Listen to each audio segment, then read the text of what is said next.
Hi, welcome to another bite of Mind Your Concepts from Mentormind. Today we are going to be speaking about a social media strategy.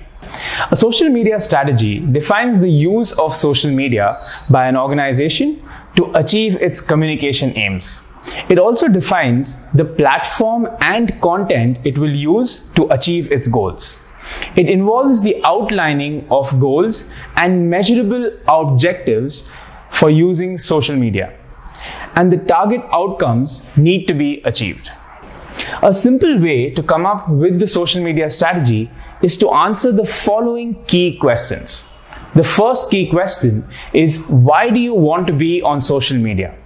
This refers to the social media goals. Goals can be about creating brand awareness, generating leads, building a community, etc. Identifying a goal will help in strategizing content accordingly.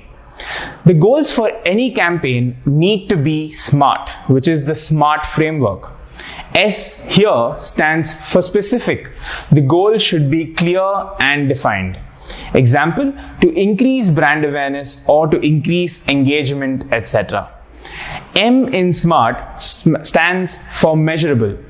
Marketers collect information about how a brand, company, services, or product is being perceived by the audience by making use of social media metrics. Social media metrics is the use of data to gauge the impact of social media activity. Examples here are the activity of users, the reach that your posts are getting, and the conversion of your users to customers, etc. Now, the A in SMART stands for achievable. Goals that are set have to align with the resources that are available to you. The R in SMART stands for realistic. Goals that are set have to be based on the time, resources, and the money available to you. The final, which is T, stands for time sensitive. It is important to set a time frame for the goals to be achieved. Now, coming to the second question that you need to answer. Who is your target audience? The target audience refers to a specific group of people that your content is being targeted towards. This is the demographic of people who would be most interested in your product or the service that you are providing. Here are few aspects that are to be considered while defining the target audience. The first one is age and stage of life. The age indicates the generation and the preferences of the particular demographic. It also indicates the stage of life, such as a student, working adult, parent, etc. The second one here is location. Having an insight about where your existing customers or users live helps you understand which geographic areas to target. It also helps to figure out what hours are the most important for your customer service and sales reps to be online, and when you should schedule your social ads and posts to ensure best visibility. The next factor here is spending power and purchase patterns.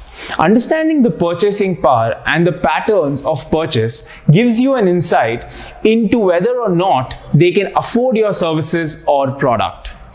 The next factor is hobbies. This indicates the various interests of the customers and whether your product or service caters to any specific interests.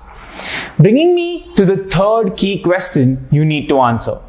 Now that you know who your target audience is, what are you going to share to this target audience?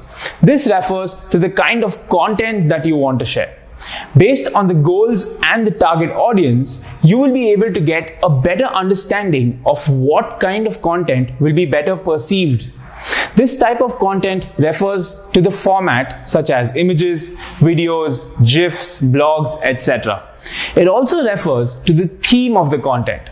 Identifying a theme makes sure that there is some sort of consistency among the posts that you plan on posting, which is good for creating a brand association. Now, moving on to the fourth key question. Where are you going to share? This refers to the social media platform.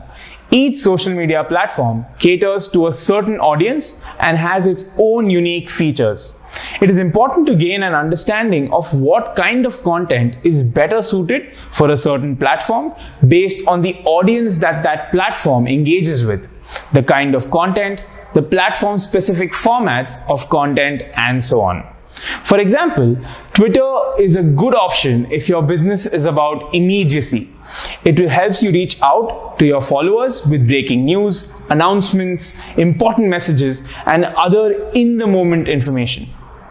Now, finally moving to the fifth key question: when are you going to share? This refers to the timeline of the posts, the frequency of the posts, and even the time or day when you're going to post.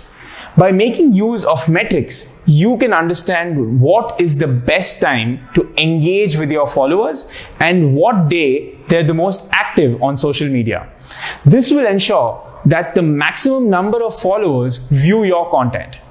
The frequency of the posts matters because if the posts are too frequent, you might lose followers, but if the posts aren't frequent enough, the impact of the content reduces.